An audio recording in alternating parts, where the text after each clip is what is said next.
Where the back nine begins and anything can happen, that's where you'll find us. Welcome to Making the Turn. Russell Henley grabs the victory at the Charles Schwab Challenge. Congratulations to Russell. Toby, walk us through that back nine on Sunday. Yeah, this was a crazy end of the tournament. A lot of guys in contention. You were really looking at Eric Cole, and then Russell Henley came out of nowhere and won this thing. Eric Cole, I honestly thought Eric Cole was going to win the whole time. Played great, was getting up and down from everywhere. Course was playing tough, and even on some hard holes, some hard finishing holes, Russell Henley went birdie, birdie, birdie. Playoff, did that little tap on the ball. You knew he was winning once it made it to a playoff, and yeah, congrats to Russell Henley.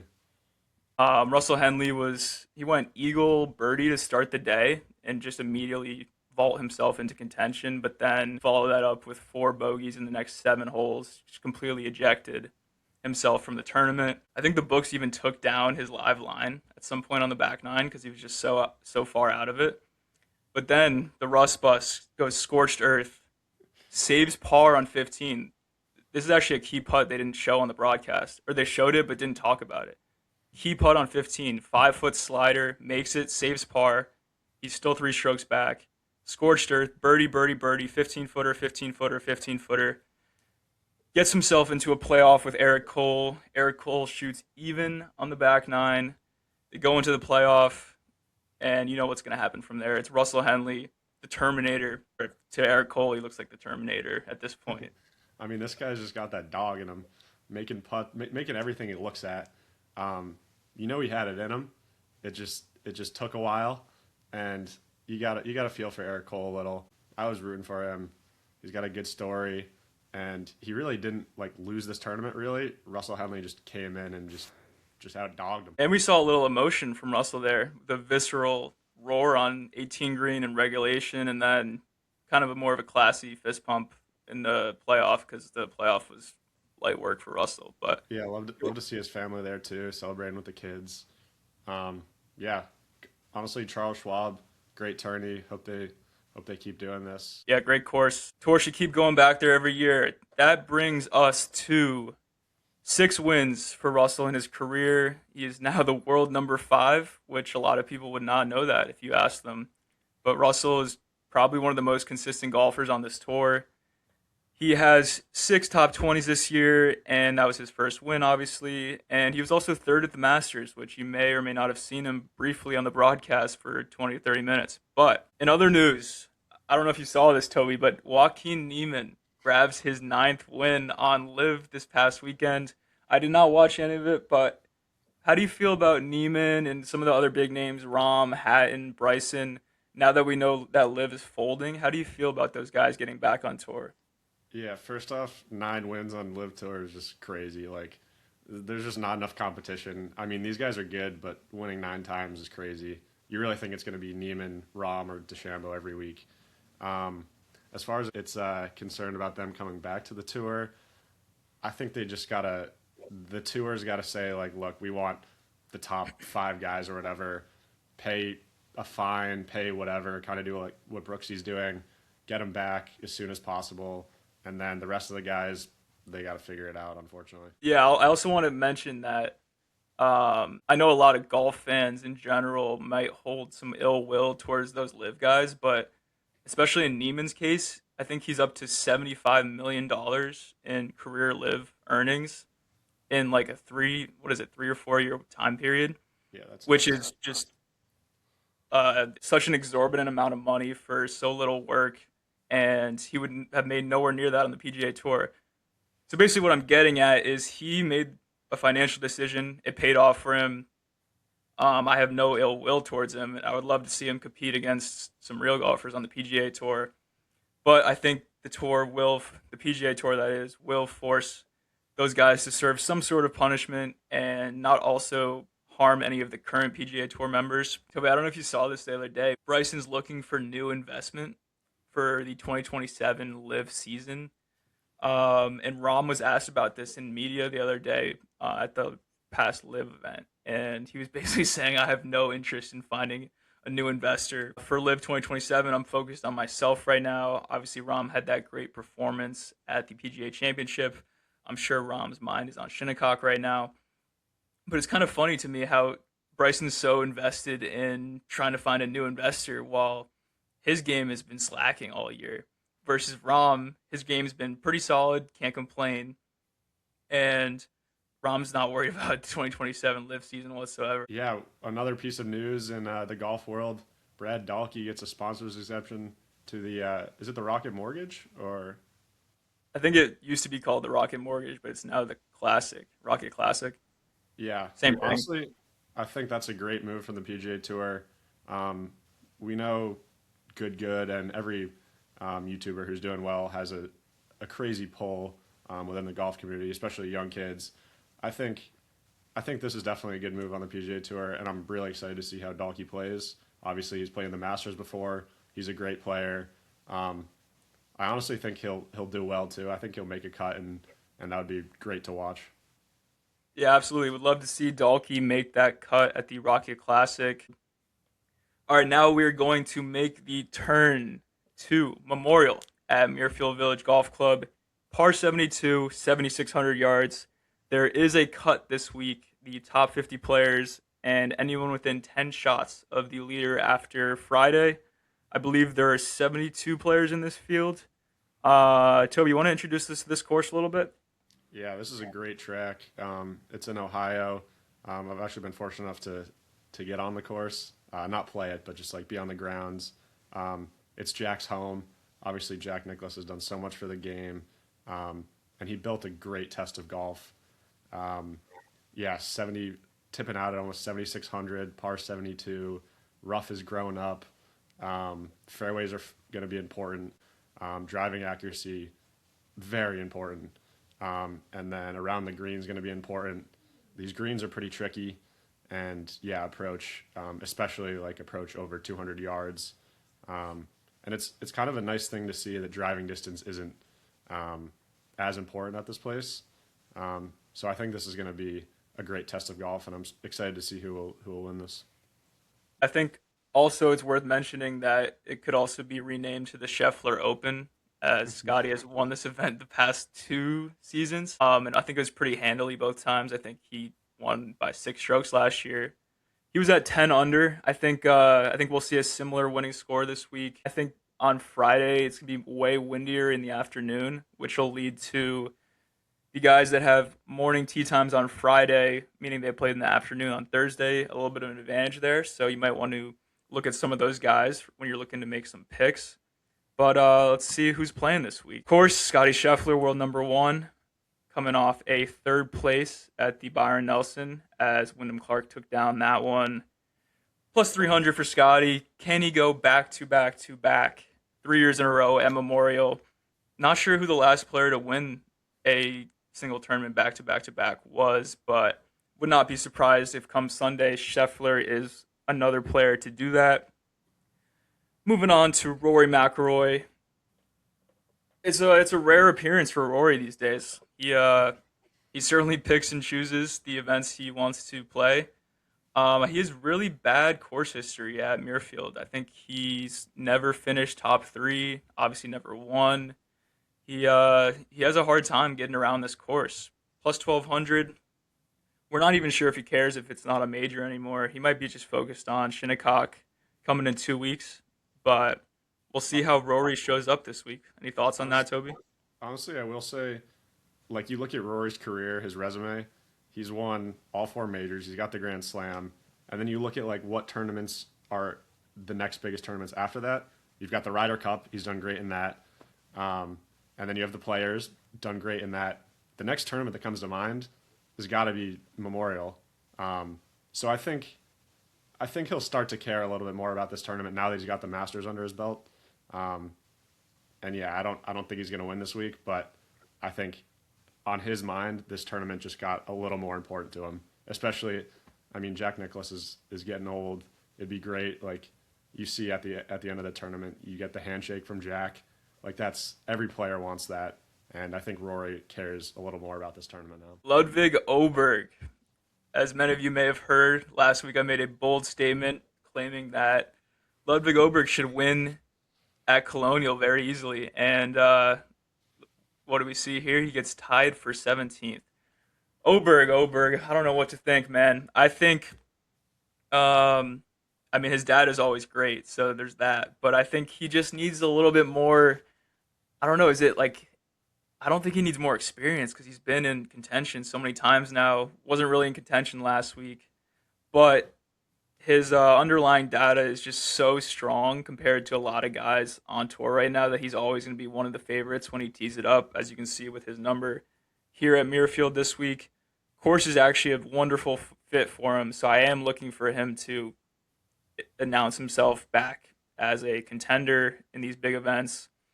But we do need to see a good Sunday round from Ludwig Oberg before we make any more big claims as I did last week about him. Toby, Cam Young, American Patriot. What are the thoughts there? Um, Cam Young's been balling this season. Just look at his form. Other than that top 25, bunch of top tens, big events too. I think he's going to do really well this week. Um, Course fit, like just ignoring the on paper, like just vibes. I feel like this is a great fit for him. Like he loves tough courses that are um, kind of where driving kind of sets you apart, driving accuracy, and yeah, I think he's going to do really well. I don't think he's going to win, but I think he'll do pretty well in this tournament. Yeah, going to Xander Schauffele. Uh, it's been a tough watch. Just seeing him win those two majors in 2024, and then getting hurt and just kind of having this fall off. I'm interested to see how he'll do. He's now had a couple big tournaments under his belt where he's been playing a little better. Yeah, I'm not going to go out and say that he's washed. I just think he needs a little more time, kind of recovering and getting back to that two major season. Yeah, I think Xander's a he's more of a family man now, and can't knock him for that. But I don't know if he has the competitive fire in him to kind of reach that elite level he was at in 2024, and that's fine. And yeah, I think we'll see what Xander's up to this week. But I think he could finish eighth place, non-competitive as he usually does, like he did at the PGA Championship a couple weeks ago. A couple other guys in this field, Toby, making their first appearances coming off a win. Wyndham Clark, Aaron Rye. You want to take Wyndham for us? Yeah, um, I was singing his praise after he won. Uh, I just don't think he's built for the big stage.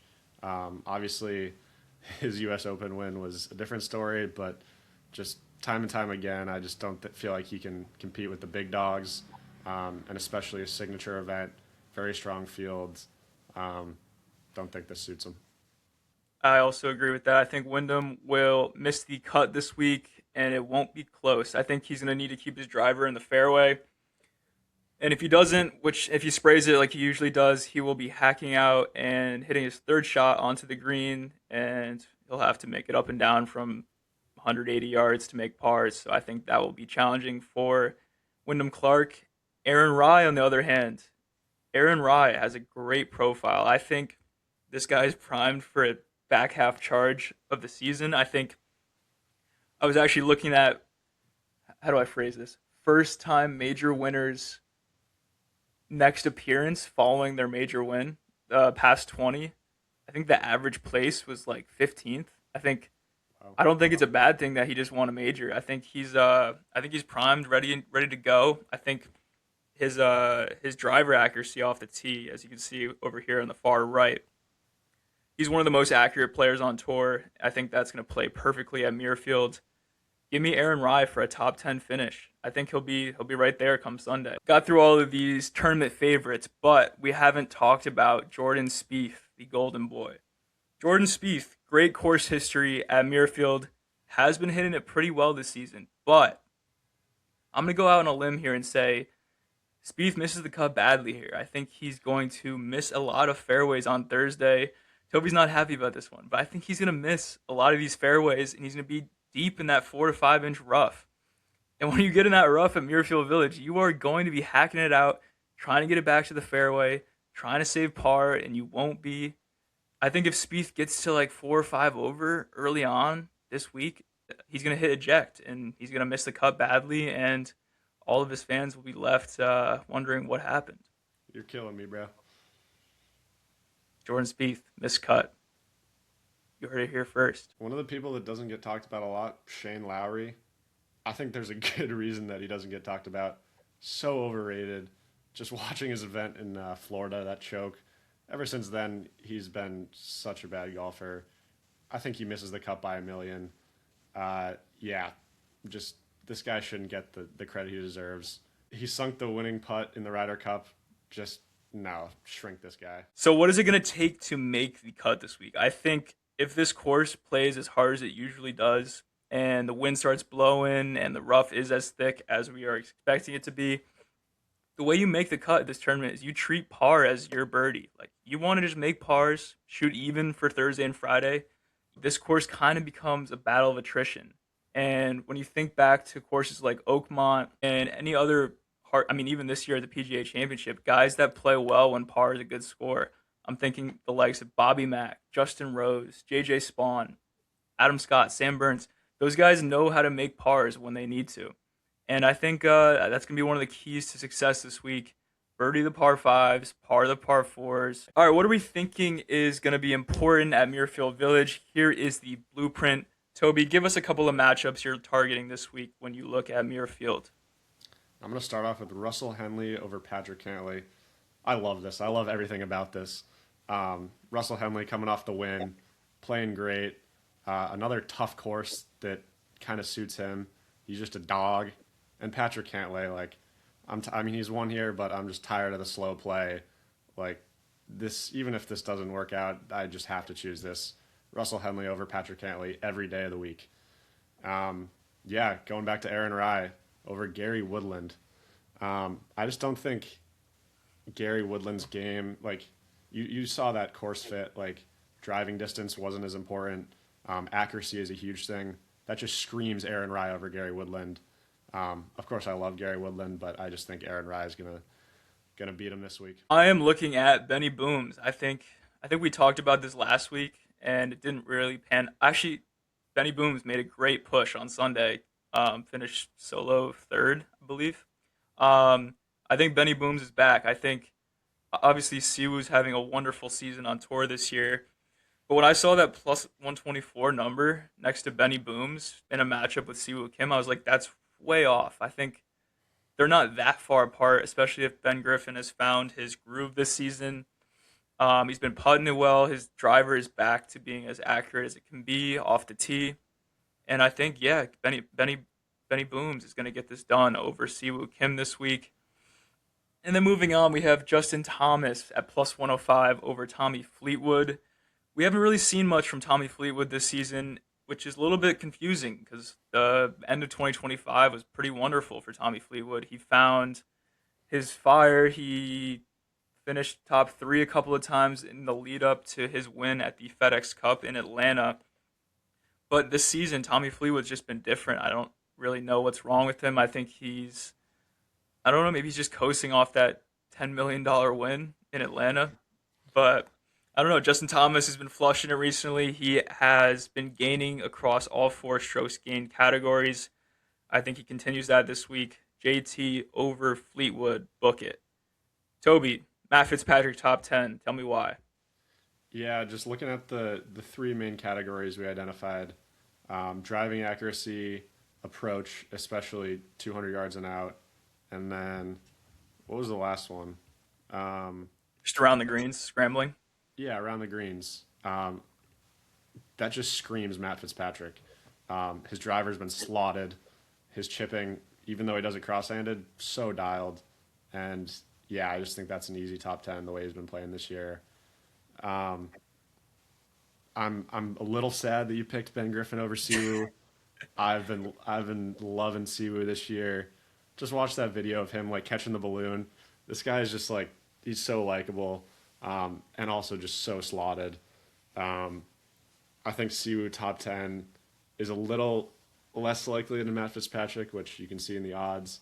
But I think one of these guys for sure gets top 10. Well, the good news is both of those bets can hit. Siwoo could finish ninth, and Ben Griffin just has to finish first through eighth. So we are good on that front. That brings me to Alex Noren, top 20 at plus 186. Let's take a look at what Alex Noren's been doing this year, Toby. Alex Noren, former DP World Tour player, converted PGA Tour. He is a very consistent player. He hasn't had too many flashy finishes this year, but as you can see, starting at the Genesis in February 12th, 24th, 30th, 30th, and a T7 at the Cadillac where Cam Young found his victory there. It's just a consistent kind of like I'm a pretty good golf player from Alex Noren. He's just gaining across the board often. Usually one element of his game lets him down every week, but he's always finishing top 30. I think the longer a golfer stays in kind of a consistent period of finishing in the top half of leaderboards, but not anything near the very top, I think it's a sign that they're ready for a spike week and they're ready to flash some upside and see Alex Noren in the top 20 this week. But that brings me to, honestly, maybe the play of the week, and not too much to say about it. Scotty Scheffler, top 5 at minus 154. You're obviously paying some juice for that, but it's Scotty Scheffler at the Scotty Scheffler Open. He's won the event the past 2 years. I'd be hard-pressed to find a reality where Scotty Scheffler's not in the top 5 come Sunday night. But Cameron Young and Corey Connors, what are you seeing in those two guys in the outright market, Toby? Yeah, Cameron Young, American Patriot. This is just, again, just straight vibes. Love how he's been playing this year. I think the reason I had him without Scotty Scheffler, which I see my other pick and your picks were without Scotty, I think Cameron Young can beat Scotty straight up. Yeah, look at his wins this year. Miami and the Players, like when he's on, he'll beat anyone in the world, and by a lot. So that's why I picked Cam Young. And then Corey Connors. I mean, just looking at the stats, like this course kind of fits him. This is one of those bets that you maybe like sprinkle a little, nothing too crazy. Yeah, just want a long shot. Just want to see what Corey Connors can do. But of course, without Scotty Scheffler, because if it came down to it, Corey Connors, Scotty, final pairing on Sunday, we know who's winning that one. All right, and I will keep this one brief, but I am going back to Ludwig Oberg without Scotty Scheffler in this case. I know. I know what the people are thinking. Why are you going back to the guy you just claimed is an unserious golfer? But this is simply just a mathematics play. He's his underlying data is incredible. I'm not going to say too much about it, but it wouldn't surprise me if Oberg finishes second behind Scotty this week. But one of my other favorite plays this week is Kurt Kitayama to win this tournament or finish second behind Scotty Scheffler. Kitayama has been, just incredible with his approach the past 3 months, honestly, whole season. We saw him contending at, was it the Genesis when Rory finished second and Jacob Bridgman held on to that Sunday lead? I think so. But yeah, Kitayama just, he kind of raises his game in elevated events, Siggies, majors. I think Kitayama could continue that great form he's been in, and we'll see him top of the leaderboard come Sunday. And so that brings us to the fantasy portion of this podcast. Toby and I are going to go through our favorite play in each salary tier. Starting in the 10K range, there are 4 golfers this week: Scotty, Rory, Ludwig, and Cam Young. Obviously, as I just said, I'm going to go with Ludwig as my favorite play in the 10K range. Toby also just explained why he likes Cam Young this week. But as we move into the 9K range, there's about 8 or 9 guys there. I really like Xander this week. Not to really win this golf tournament, as Toby discussed earlier, but I think Xander gives you a great floor. And, I think bare minimum you can get a top 15 from him, which isn't going to win you a tournament, but it's going to get you that fantasy point floor you might need. Toby also has Siwoo Kim in the 9K range, as he mentioned he likes Siwoo earlier. But once we move down into the 8K, 7K, and 6K range, it gets a little bit more interesting. I like Maverick McNeely at low ownership this week. I think This guy excels on challenging golf courses. As we saw, he was in contention at Oakmont for a lot of that week.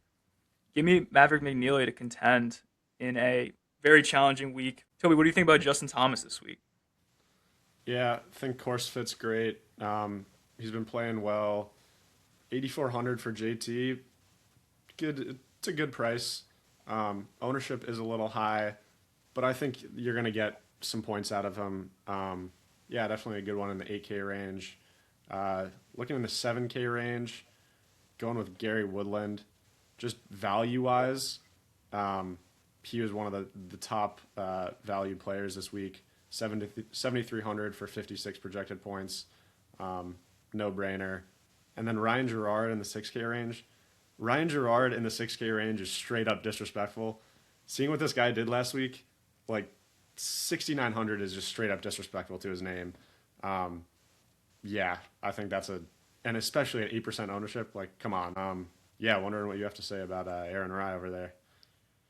Aaron Rye, way too cheap of a price for Aaron Rye, a major winner.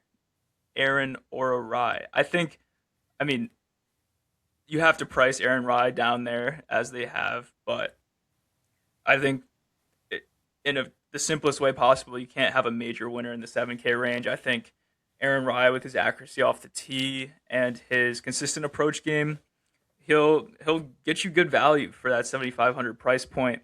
But who I really want to talk about is Alex Fitzpatrick, Matt Fitzpatrick's brother. Alex Fitzpatrick has kind of blossomed right in front of our eyes into this honestly top 30 player on tour. He earned his tour card at the Zurich Classic with his brother, of course, and then instantly just started playing some of the elevated events that he earned his way into and competing. I think he was leading maybe his second individual event on tour going into Saturday, and he looked pretty comfortable. I think this price is way too low for Alex Fitzpatrick. I think I'd like to see him up in the higher 7K range moving forward in the future. But let's see how Toby and I are attacking this week's single entries.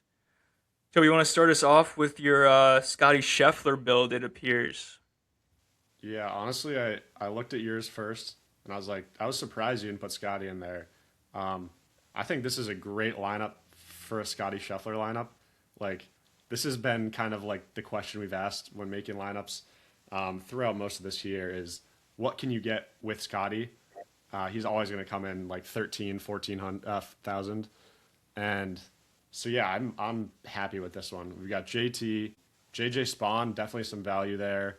8K for someone who's been playing great the past like month. And then, yeah, we just harped on it, but Ryan Gerard and Alex Fitzpatrick in the 6K range, just straight up disrespectful for 9% and 8% ownership. If you're building the Scotty lineup, these two are just no brainers. And then rounding off the lineup with Matthew McCarty, he's an interesting one. The reason I picked him is because you can get this crazy upside for a 6,400 player.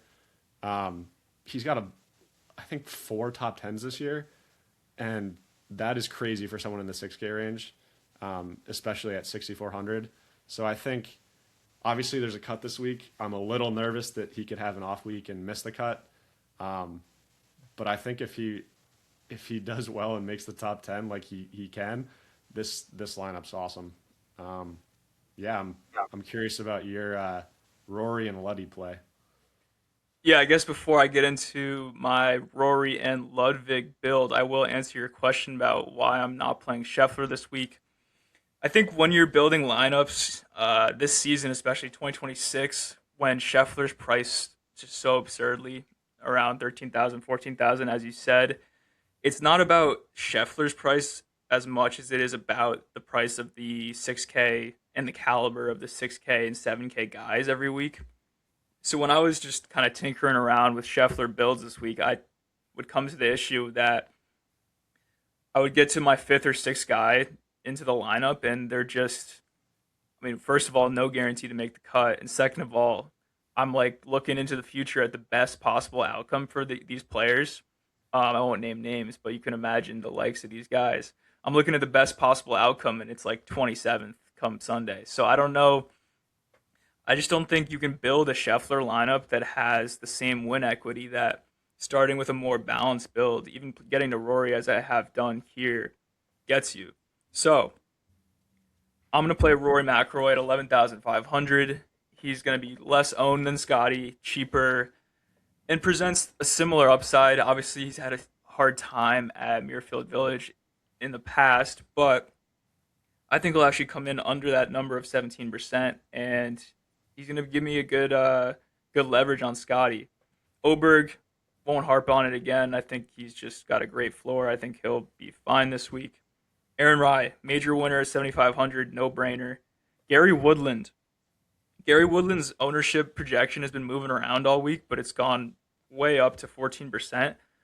The people are in on Gary Woodland, Toby. I think his approach numbers combined with his dead straight long driver he's just been incredible the past 2 months and has shown really no signs of slowing down. So I think until Gary Woodland has a bad tournament, he's going to be on people's radars moving forward. And then, as you said, Ryan Gerard, Alex Fitzpatrick, way too cheap for the upside they possess, and they are going to round out my lineup here at Muirfield. Once again, as a reminder, none of this is financial advice. Please make your own educated decisions. All right, that brings us to the end of our single entry lineups. Toby, any final thoughts this week about Muirfield? Yeah, I think this is going to be a great week. Love a signature event with a cut, with a stacked field. I'm expecting a lot of big names at the top of leaderboard come Sunday. And yeah, just super excited for Sunday.